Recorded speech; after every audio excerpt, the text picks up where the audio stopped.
देखो, आज हम लोग पढ़ेंगे सर्कल। क्या पढ़ेंगे? सर्कल। सर्कल, ठीक है। तो देखो, सर्कल को ड्रा करने के लिए दो चीजों की आवश्यकता होती है। एक होता है रेडियस और दूसरा होता है सेंटर, ठीक है ना। या कह सकते हैं सेंटर और रेडियस, दो चीज हो सकता है। पहला हो गया सेंटर, एक सेंटर होना चाहिए और एक रेडियस होना चाहिए, ठीक है। तो जैसे देखो, हमने मान लेते हैं कि देखो इसने हमने एक सर्कल ड्रा कर दिए, ठीक है। तो ये जो सर्कल कर दिए और ये काची हो जाएगा, उसका सेंटर हो गया। ये क्या हो गया? सेंटर हो गया। अब यहां से ये जो देख रहा है ना, ये कर्व है, लाइन, इसको बोला जाता है सर्कमफ्रेंस। क्या बोलते हैं इसे? हाँ, सर्कमफ्रेंस हो गया, सर्कमफ्रेंस हो गया, ठीक है ना। हाँ, और ये वाला को बोला जाता है सेंटर। ये क्या चीज हो जाता है यहां से? ये सेंटर हो गया। आगे बात समझ में। लेकिन अगर ये सेंटर से सर्कमफ्रेंस के किसी भी पॉइंट को ऐसे टच करते हुए जो लाइन खींचा जाता है, इसको बोला जाता है रेडियस। क्या बोलते हैं इसको? ये हो गया रेडियस। समझ में आया? ये हो गया सर्कल। इसके बीच का ये जो पॉइंट दिख रहा है, इसको हम लोग बोल देंगे सेंटर। और ये जो लाइन जो दिख रहा है, इसको बोलते हैं सर्कमफ्रेंस, ठीक है। या जो पेरीमीटर बताए थे ना, स्क्वायर में, रेक्टेंगल में, है ना, या क्वाड्रिलेटरल का या ट्रायंगल का, है ना, तो इसका मतलब वही होता है पेरीमीटर। लेकिन in the sense of circle हम लोग इसको सर्कमफ्रेंस बोला जाता है, ठीक है ना। यानी उसी पेरीमीटर को सर्कल में क्या बोल देते हैं? सर्कमफ्रेंस। बस समझ में आ गया। तो हमने दो चीज, है ना, कई चीज देख ली है कि सबसे पहले ये वाला जो है, इसको बोलते हैं सर्कमफ्रेंस, ठीक। यहां पे ये हो गया सेंटर और ये वाला क्या हो गया? रेडियस।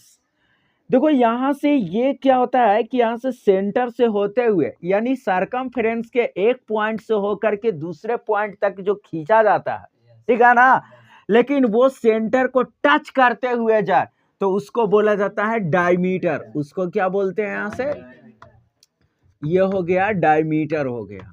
अरे बात समझ में।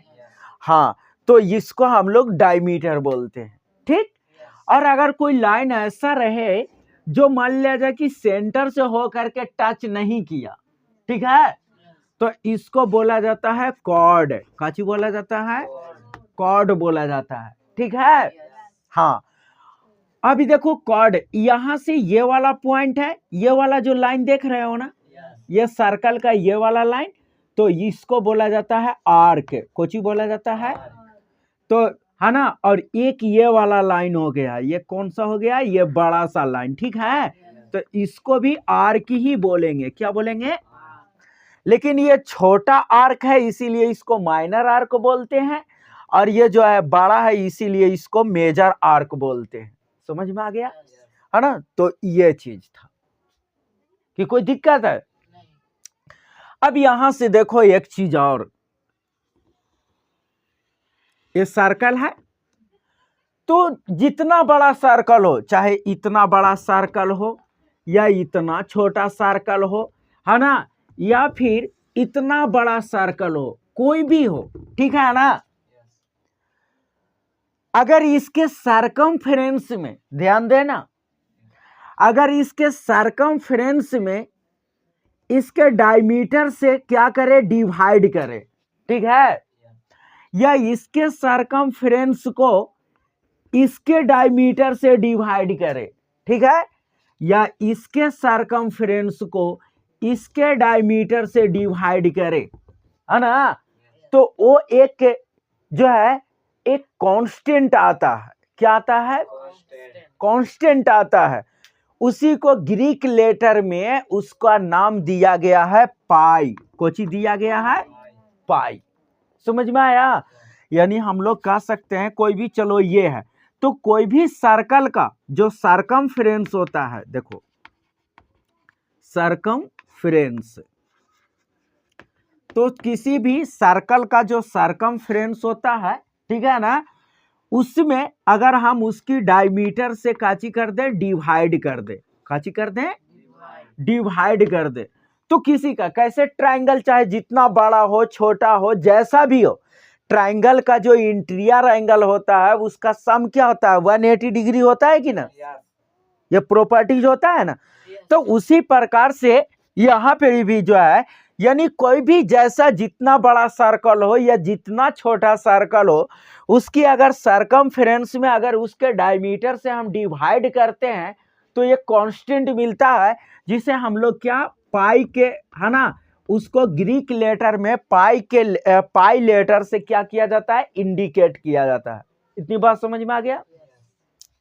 अब यहां से हम लोग अगर करना चाहें कि सरकमफ्रेंस बराबर क्या हो जाएगा, देखो सरकमफ्रेंस को सी से डिनोट कर दे रहे हैं, तो सरकमफ्रेंस इक्वल टू क्या हो जाएगा, तो सरकमफ्रेंस में 1 से मल्टीप्लाई करेंगे 1 होगा, और यहाँ पे क्या हो जाएगा देखो, तो पाई इंटू डायमीटर, डायमीटर को डी से हम डिनोट कर दिए हैं, ये सरकमफ्रेंस को सी से कर दिए और डायमीटर को किस से कर देते हैं, डी से, तो ये हो गया सी इक्वल टू हो गया पाई। अब देखो ये जो डायमीटर हमने बोले हैं वो डायमीटर को समझो, ये जो डायमीटर होता है ना वो देखो रेडियस का डबल होता है कि नहीं। देखो किसी भी सर्कल का रेडियस जो होता है ना सब समान होता है, सब इक्वल होता है, समझा। जैसे ये सेंटर है, ठीक है, तो देखो ये रेडियस ये खींच दिए, ये खींच दिए, ये हो गया, ये हो गया, जितने भी है सर्कल का जितने भी रेडियस होते हैं सब के सब क्या होते हैं, इक्वल होते हैं, ठीक है। तो ये भी रेडियस हो गया और ये भी रेडियस हो गया।